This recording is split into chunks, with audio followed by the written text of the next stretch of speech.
amamos ver as pessoas reunidas, porque esse é um mandamento do Senhor, né? Eu quero falar sobre um pouco sobre isso. Eu dei um título que é Até o Último Homem. Eu espero que você compreenda isso no fim dessa mensagem que eu vou compartilhar e talvez discutir com você, porque aí no seu coração você vai discutir comigo, né? Eu sei disso, e eu oro para que Deus te dê esse entendimento claro do que eu quero passar. Muitas vezes eu não consigo passar tão claramente, mas sabe onde eu descanso?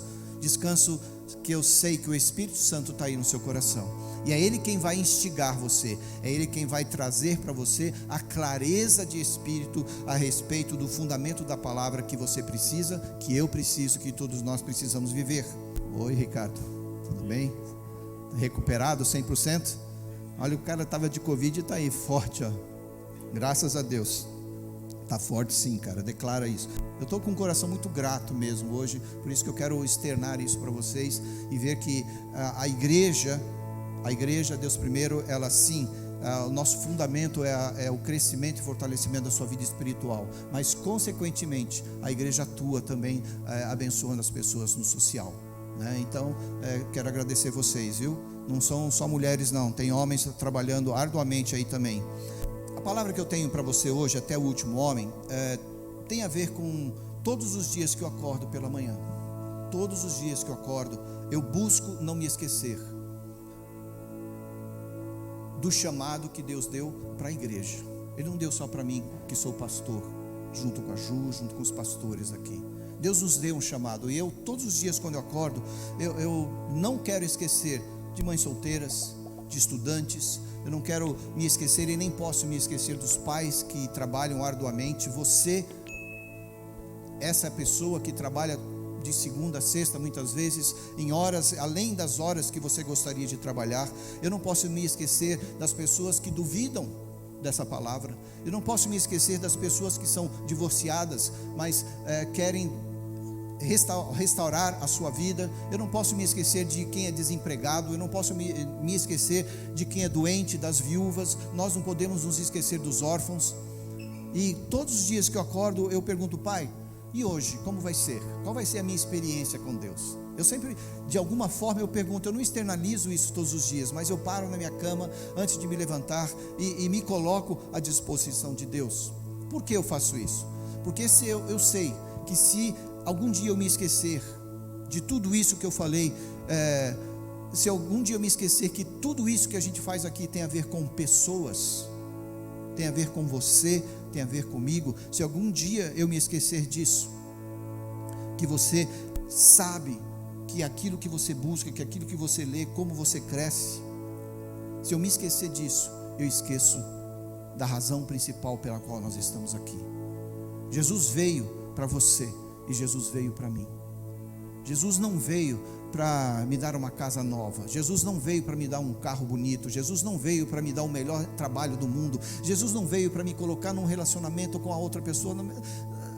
Jesus veio para tratar da pessoa. Diga assim: Jesus veio trabalhar para mim. Jesus veio trabalhar para você, para que você e eu pudéssemos ter essa esperança que muitas vezes nós buscamos e nós nem compreendemos como encontrá-la. Então, muito do que eu quero ver com você hoje tem a ver de eu fazer isso como se eu estivesse fazendo para Deus.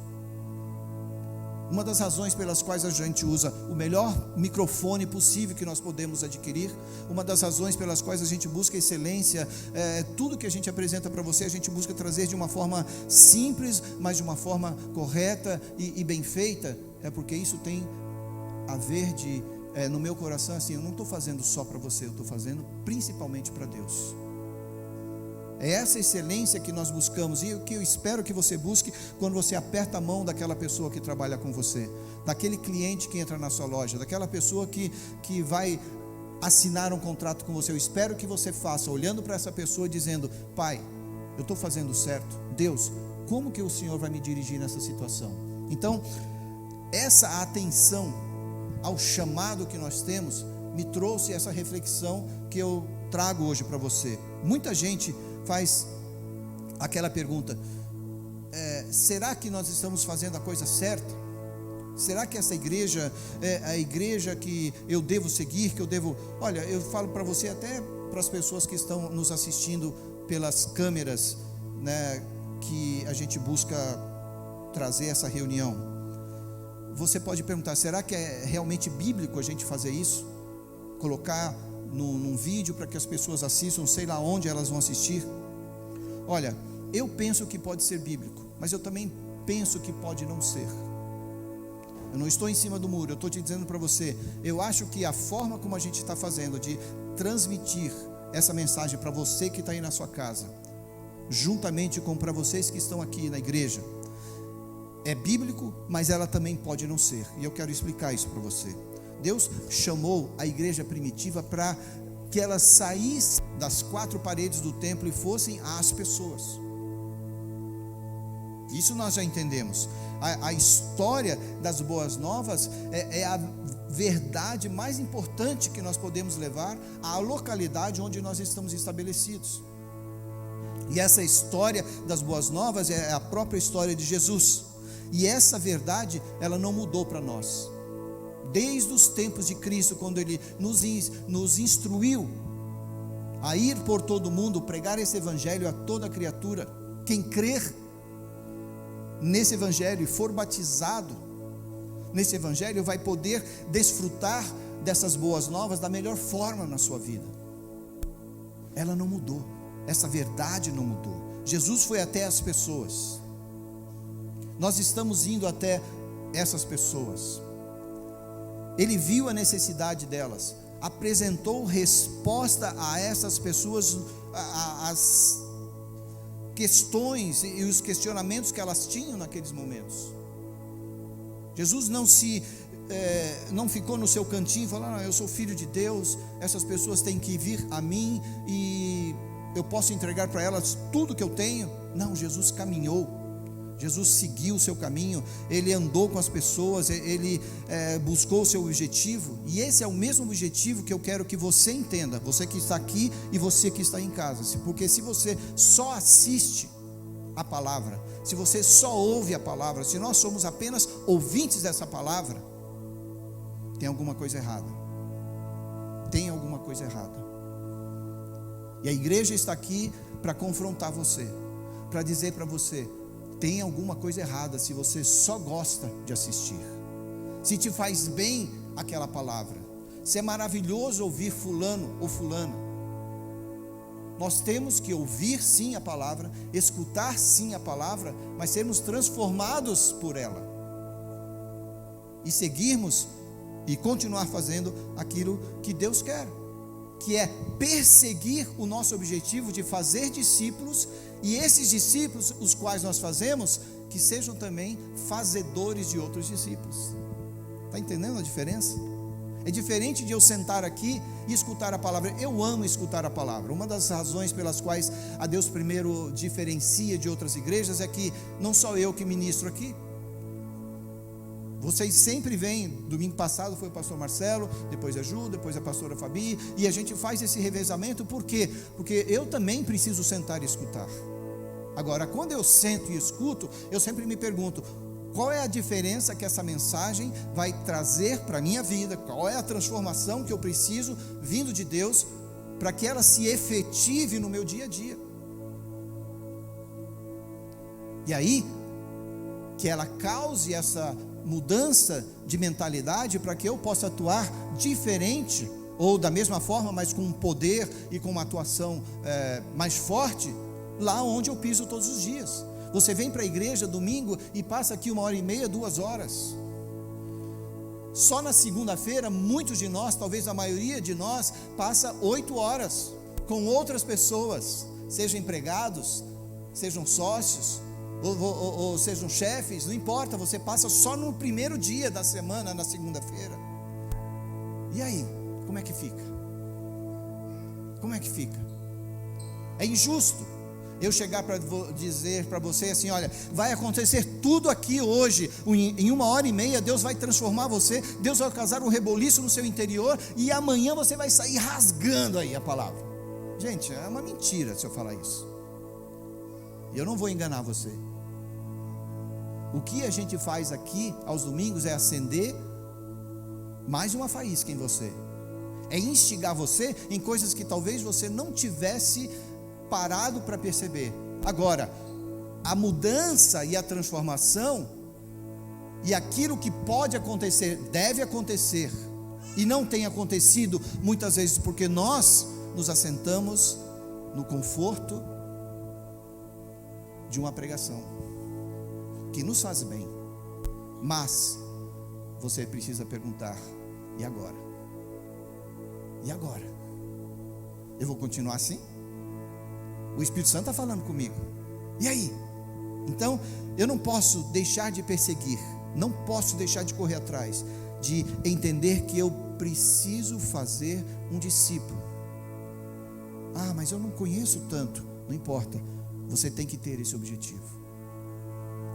E aí, quando esse discípulo vem e ele começa a caminhar com você, qual é o próximo objetivo? Fazer com que esse discípulo que está seguindo ao Senhor, que está buscando ser batizado, que está crescendo na palavra, que está já com um objetivo mais claro de quem ele é em Cristo, e que ele pode então levar outros à transformação, esse cara está já entendendo que ele também vai fazer discípulos.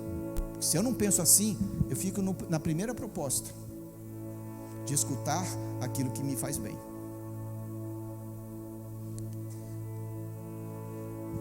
Eu entendo que é bem diferente de apenas assistirmos um culto diante da tela, confortavelmente em casa, e a gente vir para a igreja. Isso aí eu quero parabenizá-los, cada um de vocês que está aqui essa manhã. Deus já te deu essa força, Deus já te deu esse entendimento, Deus já disse para você: levanta daí, está gostoso esse dia, mas levanta daí porque vai ficar melhor ainda.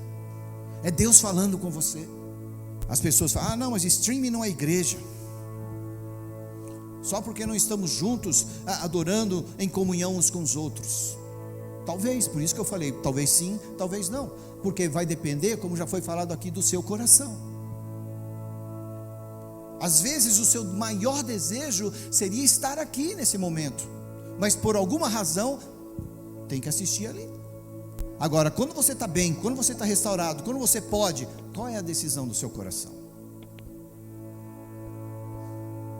A gente gera o conteúdo que é relevante, a gente busca fazer o melhor e atingir, as pessoas e o seu coração, tratar da alma delas, tratar do espírito, tratar do corpo. E eu digo para vocês, se a pessoa não tem esse entendimento, sabe, dos sem tetos, dos sem casa, eu acho que existem muitas pessoas espiritualmente sem teto. Espiritualmente sem teto. Não sabem onde pisar, ficam vagando por aí. Não tem endereço próprio. E isso é perigoso. Só que eu quero que fique bem claro para você, a nossa intenção é atingir e alcançar você pessoalmente, porque foi assim que Jesus fez. Se tem alguém que eu posso seguir aqui, além de tantas outras pessoas, é Jesus. E a gente vai ver hoje a história de outras pessoas, amém? Então posso começar? Essa foi a introdução, 5 minutos de introdução. Até o último homem significa perseverar. Perseverar. Quando a Ju e eu iniciamos a Deus primeiro, muitas vezes passou no nosso coração: será que é isso? Daí nós viemos para Alphaville, daí o questionamento aumentou, porque nós tínhamos uma igreja recém-iniciada em São Paulo, nós tínhamos uma mocidade, a nossa igreja era 90% constituída de jovens. Daí Deus deu homens e mulheres com filhos, crianças novinhas. Para a gente foi gostoso, porque era a nossa história também, casados, com um Lute pequeno. E a história que Deus começou a construir, ela não foi tão fácil para nós, como não é tão fácil para você em algumas circunstâncias.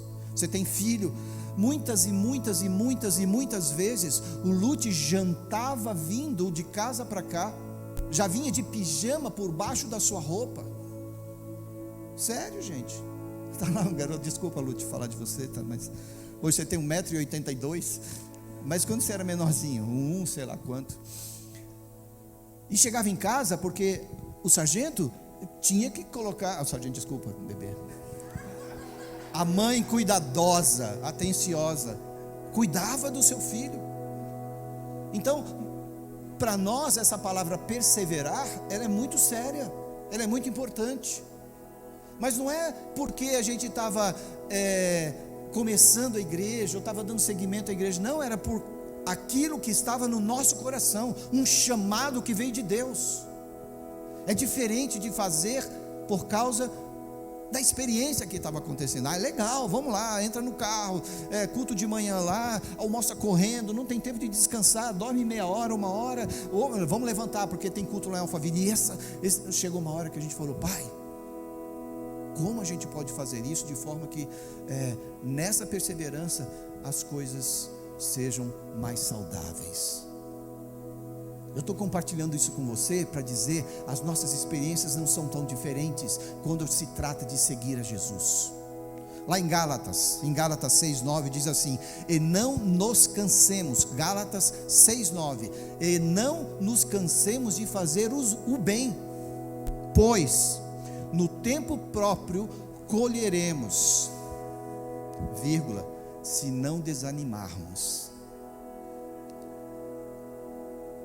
Se não desanimarmos. Você está passando por uma fase. Nós passamos um ano de 2019 numa crescente, de repente vem um Covid e para a humanidade, você vira para todos os lados, você se chacoalha e Deus te dá força e você vence e você chega aqui hoje com saúde, com um novo olhar. O que vai acontecer lá na frente? Deus está dizendo para você: persevera, não desanima. Eu te ajudei no pior momento da história recente das nações. Você acha que eu vou te abandonar agora? É o que Deus está falando para você. Você acha que eu, El Shaddai, o Senhor nos dizendo isso, é como se eu estivesse escutando isso dele. Jeová Jiré, o Deus provedor, vou te deixar na mão em algum momento? Deus está dizendo para você: persevera, não desanima. Quando a gente olha para as estações da vida, é mais ou menos isso. Você vai falar, na primavera todos plantam, então tem momento na sua vida que você vai plantar. Daí vem o verão, e no final do verão, chegando o outono, você começa a ter as tempestades, e muitas vezes, estou falando de agricultura mesmo, o agricultor começa a ficar preocupado, porque as coisas estão dando errado, e muitas vezes ele perde tudo aquilo que ele plantou, ou quase tudo que plantou. Mas o ano que vem, chega novamente, e ele não desanima, ele vai e planta. Mas sabe o que é normal nas pessoas? Elas dizem: cansei, eu não vou mais para a igreja porque Deus esqueceu de mim. Quando mais você precisava se lembrar dele, porque ele não se esqueceu de você, mas você se lembrar dele, é quando geralmente você se esquece de Deus. Sabe, imagina uma pessoa num rio se afogando, alguém chega para resgatá-la. Se essa pessoa se abaixar e não estender o seu braço, fica muito mais difícil. E Deus está dizendo para você: não se encurve, não se afaste da mão que está estendida para você. Eu vou te resgatar. A pessoa diz: nada deu certo, estou com medo. Que é o que o espírito desse mundo quer colocar no seu coração.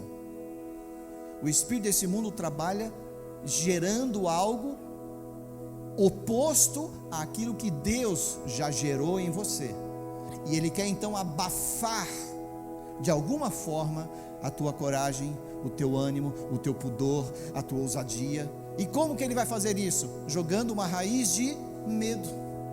Timóteo 1,7 diz assim, que Deus não nos deu o espírito de medo, é espírito, ele chama de espírito. Ele não fala sentimento de medo, porque às vezes você pode ter um sentimento de medo, tudo bem, às vezes isso é chamado também de cuidado, nada de mal e nada de errado com isso, mas Deus está falando que Ele não nos deu espírito de medo. E é exatamente o que o mundo quer gerar em cada um de nós.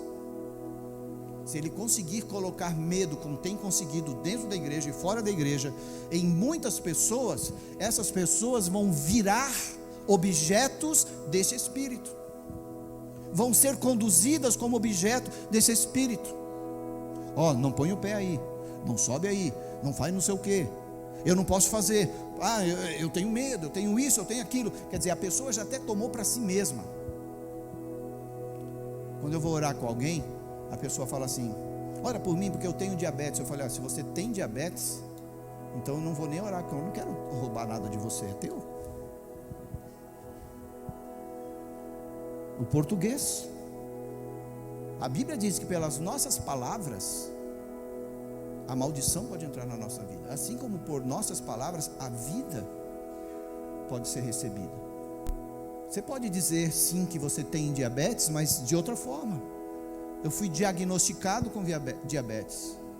Os médicos dizem que eu tenho diabetes, mas eu não vou declarar que eu tenho, porque se você me declara isso, eu não vou tomar de você, a não ser que você rejeite diante de Deus. Está entendendo? O medo das pessoas é gerado de alguma forma no espírito, para que essa pessoa então atue através do quê? Da sua alma, gerando palavras, consumindo o seu dia com a negatividade, ao contrário da positividade. Pessoas às vezes têm medo de falar isso dentro da igreja, positividade. Eu não estou falando de esoterismo, eu estou falando daquilo que vem de Deus, o sentimento claro de quem Deus pode ser para você. Mas a situação está cada vez pior. E daí? Já foi falado aqui. Qual é o teu fundamento? É a tua experiência, aquilo que você está passando, ou aquilo que está escrito aqui? Eu não sei mais como sair dessa. Tem alguém aqui que sabe. Ele, na realidade, ele já viu como você saiu dessa. É diferente. É muito diferente de eu crer na mentira do mundo. Ninguém me ama. Ninguém me quer.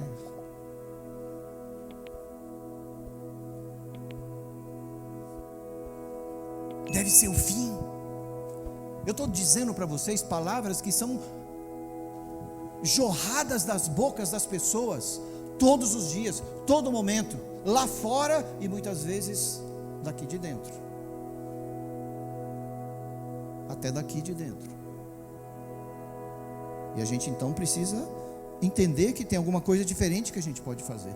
Quantas vezes, quando nós estamos próximos da colheita, no caso da plantação, perto de buscar a promessa que Deus nos deu, de alcançar o milagre que Deus nos deu, eu vou crer que não vai chegar? Quando eu plantei, uma das razões que você foi ministrado hoje aqui, na área de finanças, é que aquilo que você planta, você não está só plantando, você está entregando o que é dele. Eu fico feliz, essa semana eu me alegrei, eu pude trazer para Deus o dízimo daquilo que eu ganhei. Um dia depois, 100 vezes mais foi a minha colheita, foi a nossa colheita. Eu creio nessa palavra. Não adianta vir com churumelas. Eu creio nessa palavra. Eu estava assistindo um vídeo essa semana. A gente não tem muito tempo hoje para perder, né? Então eu realmente relaciono. Eu paro para. Eu gosto de ver coisas que tiram o peso do dia a dia, mas quando eu paro para assistir algo que vai me fazer crescer, eu escolho a dedo. Eu estava ouvindo um professor, um PhD, psicólogo, e alguém perguntou para ele assim: você acredita em Deus? É uma questão muito profunda e você tem que me ouvir com calma, tá? Perguntaram para ele: você acredita em Deus? Ele falou: eu gosto de dizer que eu vivo como se Ele existisse. Até os caras assustam, né? Porque você fala: pô, eu sou crente. Se você pergunta para mim, a primeira coisa que eu digo é: claro que eu creio em Deus. Daí o outro que perguntou, que é o presidente de uma universidade, Dr. Prager, ele chegou para Jordan Peterson e falou assim: como você pode dizer isso? Como você pode me explicar isso? Ele falou: eu creio que Deus nos pede tanta coisa, a ponto de, se eu disser que eu creio em Deus e não seguir aquilo que Ele está dizendo, na ponta do meu entendimento até o fim, eu não sou digno de dizer que eu acredito em Deus. Então eu prefiro dizer, e isso é uma questão pessoal, que eu prefiro dizer que eu vivo como se Ele existisse. Ele não está fugindo da briga, mas é uma responsabilidade muito séria quando eu digo eu creio em Deus e vivo como se eu não cresce em Deus. Eu já preguei sobre isso. Nós temos uma série disso. O cristão ateu. Então é muito sério, gente. Essa questão de tratarmos o que nós temos recebido de Deus, eu tenho pensado sobre isso. Eu quero que você leia comigo, se você ler aqui na tela ou no seu celular, onde você estiver aí, 2 Coríntios 11. 2 Coríntios 11, a partir do versículo 23. Eu quero ler com você isso. Olha só o que o apóstolo Paulo está declarando. Apóstolo Paulo, aquele que escreveu 2 terços do Novo Testamento, aquele que perseguia os cristãos antes de ser um homem convertido, totalmente dedicado ao Senhor. Veja o que ele diz: fui encarcerado, deixa eu ler aqui, 2 Coríntios 11, 23, tá certo, eu vou começar aqui do meio. Fui encarcerado mais vezes, fui açoitado mais severamente e exposto à morte repetidas vezes. Pode ir para o próximo. 5 vezes recebi dos judeus 39 açoites. 3 vezes fui golpeado com varas, 1 vez apedrejado. 3 vezes sofri naufrágio. Passei uma noite e um dia exposto à fúria do mar. Vai lá. Estive continuamente viajando de uma parte a outra, enfrentei perigos nos rios, perigos de assaltantes, perigos dos meus compatriotas, perigos dos gentios, perigos na cidade, perigos no deserto, perigos no mar e perigos dos falsos irmãos. Continua. Trabalhei arduamente, muitas vezes fiquei sem dormir, passei fome e sede, e muitas vezes fiquei em jejum, suportei frio e nudez.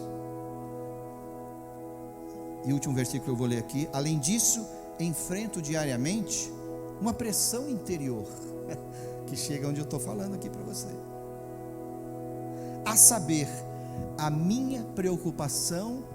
Para aí, você fala uma pressão interior, ele vai falar dele, ele vai falar da situação que ele está sofrendo, de como Deus não está atingindo, atendendo, cuidando, abraçando ele, por tudo que ele faz para Deus. Qual é a pressão dele? A saber, a minha preocupação com todas as igrejas, até o último homem. Quem está fraco, que eu não me sinta fraco? Quem não se escandaliza que eu não me queime por dentro? Eu te pergunto, gente, o que aconteceu diante de todos esses problemas? Qual foi a decisão desse homem? Ele perseverou, ele prevaleceu, ele não desistiu, ele não chamou a mamãe para reclamar, ele não entregou os pontos, ele não se foi para um lugar recluso e dizer assim: deixa eu ficar aqui sofrendo sozinho, eu não quero mais que você saiba dos meus problemas, meu problema é tão grande, tão maior do que dos outros homens. Será que o teu problema foi maior que esse? 2 Timóteo 4,7 diz assim: combati o bom combate, foi o que esse homem falou, combati o bom combate, terminei a corrida e guardei a fé. Guardei a fé. Eu quero dizer para você, não importa o que você sofreu nos seus dias passados, hoje é presente e hoje Deus te fala algo diferente. Não importa a perseguição que você teve de homens lá fora, de homens aqui dentro, de seja quem for. Combata o seu bom combate. Termina aquilo que Deus coloca na sua mão e guarde a sua fé. Esse é o conselho desse homem, para mim e para você. Agora, o que é guardar a sua fé?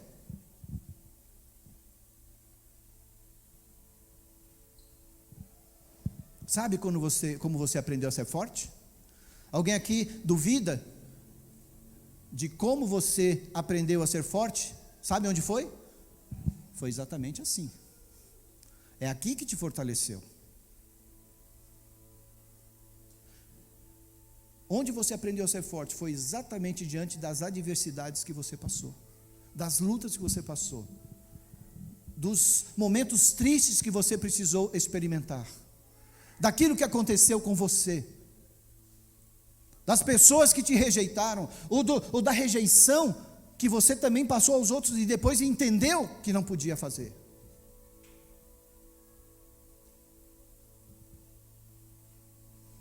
Filipenses 4:12. Olha o que esse homem diz: sei o que é passar necessidade e sei o que é ter fartura. Só para você saber, o apóstolo Paulo não veio do nada.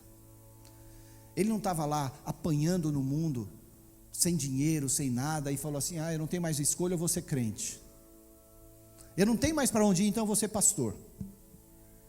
Tem pastor feito aí de final de semana que deveria se envergonhar. O cara vai para um lugar, ouve alguma voz e diz: não, foi Deus que me falou. Tá, e o que os homens dizem de você? Foi a pergunta que Jesus fez. O que os homens falam de mim? Bom, é outro, eu não vou entrar nessa. Deixa eu mudar aqui. Mas Paulo falou: eu sei o que é passar necessidade e sei o que é ter fartura. Aí ele continua dizendo assim: aprendi o segredo de viver contente em toda e qualquer situação. Seja bem alimentado, seja com fome, tendo muito ou passando necessidade. A gente vê um monte de gente hoje em dia bem alimentado, né? Não sei o que está mudando. Eu, no meu tempo, eu pesava, quando eu casei, eu sou viúvo, né? Mas quando eu casei a primeira vez, gente, eu tinha 55 quilos. Dava dó.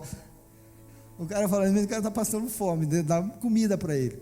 Não, eu era forte, eu era um garoto atlético, mas não tinha músculo, não tinha nada.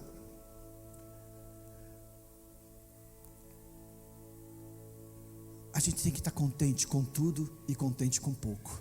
Esse é o que Paulo está falando. Nós geralmente não somos assim. A gente fica contente com tudo, mas quando chega o pouco a gente fica desesperado. E o Espírito Santo está aqui para dizer para você: cuidado, olha para mim, deixa que eu cuido de você. Você não vai ficar desamparado. Tem alguém cuidando de você. Tem alguém que vai levar comida para você. Tem alguém que vai te abraçar. Tem alguém que vai te levantar. Tem alguém que vai abraçar você e dizer assim: levanta, irmão, levanta dessa cama em nome de Jesus. E você vai levantar. O nosso papai do céu vai nos ensinar a caminhar em qualquer situação.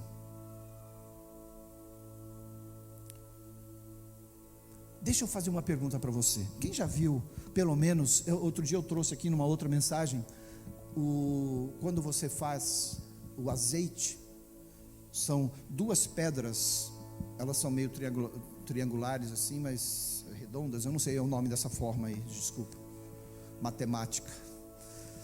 Essas pedras, nas suas pontas, elas vão rodando e vão espremendo o azeite, a azeitona, né, o fruto, e retirando dali o azeite. O primeiro que sai é o extra virgem, e depois vai apertando mais e sai o óleo que muitas vezes você usa para fritura.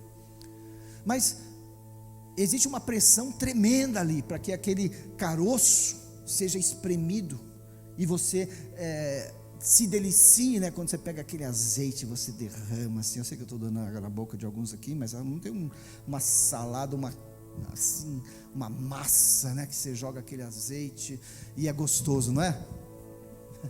É gostoso. É bom mesmo. O que você fez hoje pra gente? Não é bom? O que sai não é bom? Eu digo para você, e a pergunta que eu tenho aqui para a gente começar a terminar: se você for pressionado e espremido de todos os lados, talvez você já tenha sido, mas se você for pressionado e espremido de todos os lados, o que sai de você? O que sai de você? Você não precisa me responder. Tem alguém que está te escutando, e não está escutando porque você está falando alto, está escutando porque você está pensando aí dentro. Muitas vezes Deus está espremendo você, Deus está pressionando você, Deus está te dizendo algo, Deus está falando algo, e isso é gostoso, ouvir do Senhor. A palavra de Deus diz em Provérbios 24:16: pois ainda que o justo caia 7 vezes, eu estou chamando você de justo, tornará a erguer-se. Eu quando luto jiu-jitsu aqui, às vezes a gente faz o L, estou com saudade do nosso L, do jiu-jitsu aqui nessa sala, mas às vezes eu levo, o meu professor, o mestre está ali, o Gil, te ensina a respeitar a pressão, quando você é pressionado e quando você é espremido. E às vezes eu bato uma vez, eu levanto e falo, eu não vou bater outra vez, e eu bato 2 vezes. Tem alguns caras aqui que conseguem fazer isso comigo, e eu levanto e bato outra vez, 3 vezes, 4 vezes. A luta é de 6 minutos e você não para de bater, mas eu não desisto. Talvez com essa pessoa eu não consiga fazer ele bater nenhuma vez, mas me dá um mais fraquinho, ou me dá alguém que está mais ou menos no mesmo nível. Eu desconto e dá gosto. Gente, não tem coisa mais alentadora do que você se vir derrubado, entristecido. Não estou falando envergonhado porque você estava lutando, mas não tem coisa mais gostosa do que você se levantar, e a Bíblia diz que esse cara aqui, que é você, justo, tornará a erguer-se. Não importa se alguém te derrubou, não importa o que aconteceu, deixa o passado de lado e olha para Cristo, porque Ele está aqui para segurar você, quando você estender teu braço, porque Jesus não vai, o Espírito Santo, Ele vai respeitar você, mas se você levantar sua mão e dizer assim, eu quero a tua ajuda, Senhor, me ajuda, me abençoa, Ele vai fazer. É a demonstração que eu e você podemos ter de resiliência, uma palavra que todo mundo fala aí. Resiliência é você voltar ao seu estado, e isso que nós precisamos fazer e ser e agirmos dessa forma, para que o mundo que está aí caído possa ver quem é a igreja do Senhor. A igreja do Senhor não é essa aí que as pessoas falam na mídia, não é essa aí que é demonstrada por homens grandes e famosos, porque tem grandes multidões que o seguem. Eu não estou dizendo que isso é errado, Jesus teve uma grande multidão que o seguia, mas pelos seus frutos as pessoas vão te conhecer, e eu oro para que sejam frutos bons. A Bíblia diz lá em Salmo 92:12, que os justos florescerão como a palmeira, crescerão como o cedro do Líbano. Faz um estudinho, entra depois aí no seu Google, você que gosta dessa curiosidade, vai estudar a resiliência da palmeira, a consistência e a firmeza do cedro do Líbano. Onde esse cedro do Líbano cresce? Lá nos altos da montanha, que pega geada, que pega vento forte. Mas você vai lá no Líbano, nos altos montes do Líbano, e você vai encontrar o cedro firme. Queria que você se levantasse. Deus está dizendo para você, eu te coloco nessa posição. Não tem posição melhor hoje no mundo do que ser filho de Deus, e não tem povo mais forte do que os filhos de Deus, a igreja do Senhor na terra. Não tem, porque você vai olhar e observar a história, você vai ver que os homens, por suas próprias capacidades, passam. Os países, por mais potentes, em algum momento sofrem, mas aquele que é justo, que está firme, aquele que observa a palavra do Senhor, se cair, o Senhor o levanta. E essa é a chamada igreja do Senhor. Eu não sei quantos estão aqui e precisam hoje de um novo entendimento. Eu vou chamar você à frente, seja para aceitar esse Jesus que nós seguimos, seja para se colocar novamente. Vai ser apenas um ato de fé seu, um ato profético para a sua vida.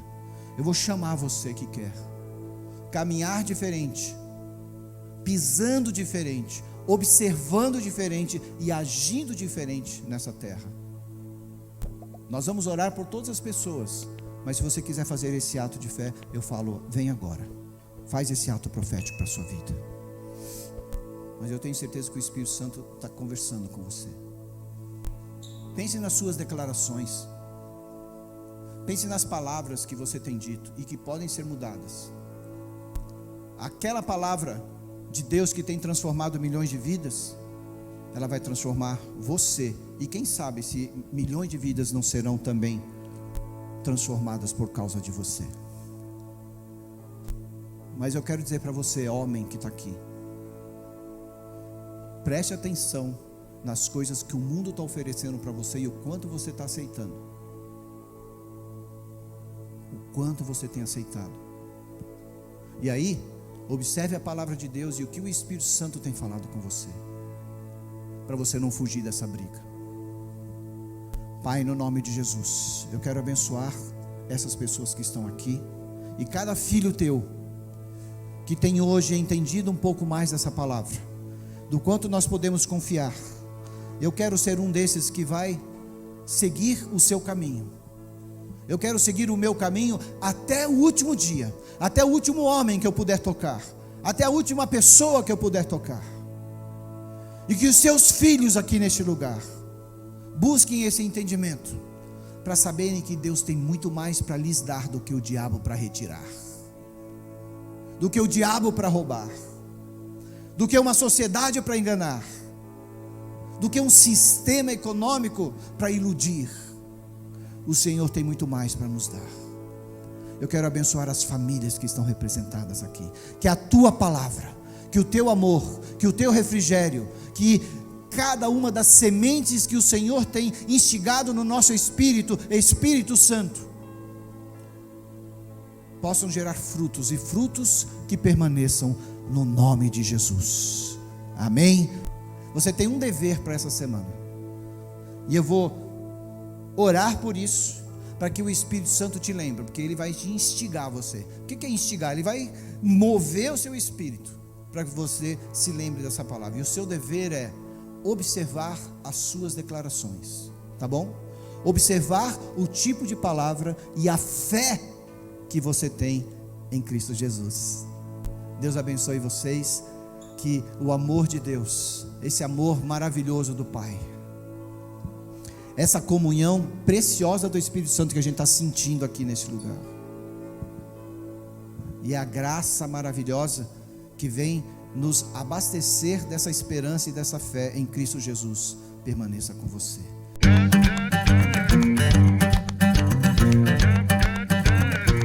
I'm gonna hit the road to see what I can see. I'm gonna hit the road to be what I can be.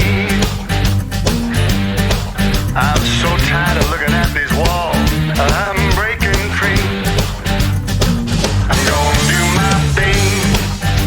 Baby, won't you come with me? I'm gonna do my thing. Baby, won't you come with me? I got the road, I got the dream. That's everything.